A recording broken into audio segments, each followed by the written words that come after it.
To our seminar, a little, which we're calling Language Learnt, Culture Regained. It's about the use of text in art, not just to do with language necessarily.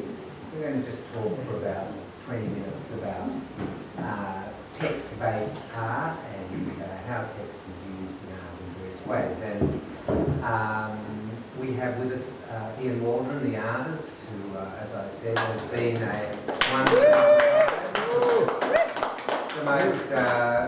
the largest landscape prize in Australia, as well as being an Archibald finalist, Wynne Prize finalist, Deauville Drawing Prize finalist on numerous occasions. So, a very accomplished artist, and he'll tell you a bit about his Aboriginal heritage and what inspires his art. And I have Dr. Bronwyn Eather, who's a dear friend of ours, a linguist and an expert in Aboriginal languages, as well as working with Afghan, Arab and other cultural groups. And she can tell you anything about that if you'd like to ask her during the evening. We were to have Richard Tipping, the Australian contemporary artist, who is another text-based artist. Unfortunately, Richard Tipping rang me today incredibly apologetic to say that he was stuck in Newcastle. He's currently relocating his entire life from Newcastle to Redfern, and suddenly today he had people that were going to rent his house up in Newcastle, and he just couldn't get away. So he was incredibly apologetic, and sent me a little 600-word précis of what he was going to say this evening.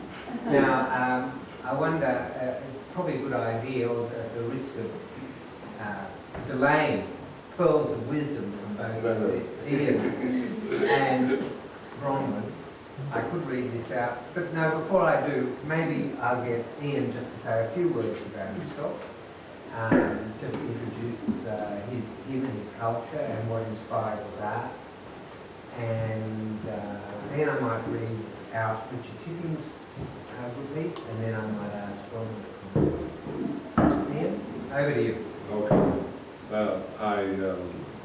I live in Yungaburra, where my home and my studio is, and but I come from the Gulf, Southern Territory, in Mornington, just off Corumba, and we have our clan, Kurja. We have a cattle station north of Mornington.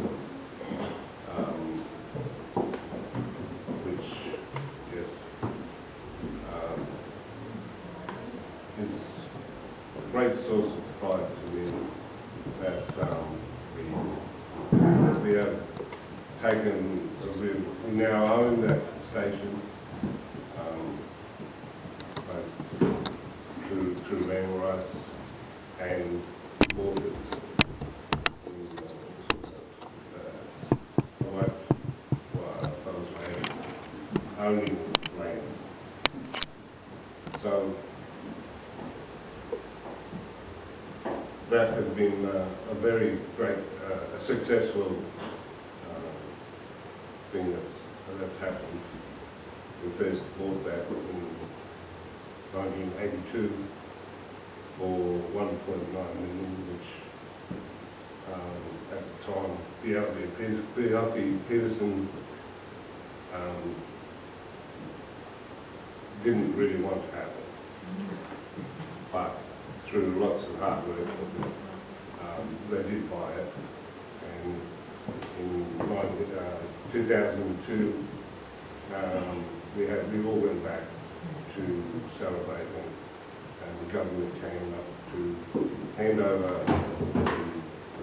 the land title, Aboriginal land titles, and also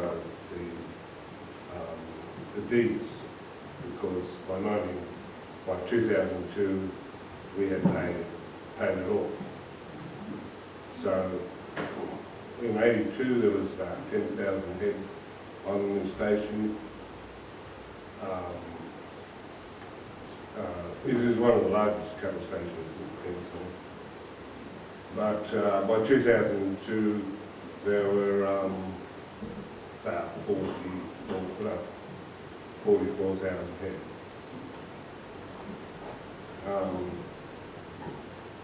So it also, by doing that, we've been able to train young fellas to work on the station, and they have a job, and they do lots of training in all sorts of helicopter flying, all that sort of stuff, management. Yeah, so things have changed a lot since 1982 too, because a lot of the paintings that are here have come from further back, way back. When that's my uncle there, he was head stockman, and it was all horses and cattle. I mean, not cattle, horses. I mean, it was horses, but now it's helicopters and quad bikes and sneakers and yeah. I hope that wasn't working. Yeah. So a lot of the paintings that the series I did in black and white were from going back to the 40s and 50s. So we've all been there for a long, long time. Yes, way back to we were dancing like that. Now I'm going to ask you a little bit about your text-based art a little later. Yeah. Right? Yeah. So I think what we might do now is just maybe I'll read this piece to kick it off, and then get you two to respond to what Richard Tipping said in his little piece here, if you don't mind. So he sent me this by way of apology for not being able to deliver it himself. Writing is a physical act, and its antecedents began long ago with drawing and painting on cave walls and with inscribing marks onto rocks. Some of the oldest cave art in Australia, is in Australia, with Aboriginal people inhabiting the south of Australia by 46,000 years, while the earliest known remains of modern humans in Europe are only about 35,000 years old. Recent discoveries about the migrations of Homo sapiens into the Asia-Pacific area, made through mitochondrial DNA mapping and the excavation of ancient sites, show that we as Homo sapiens have used both our technologies and our social ingenuity to make the human world and our tongues to explain it.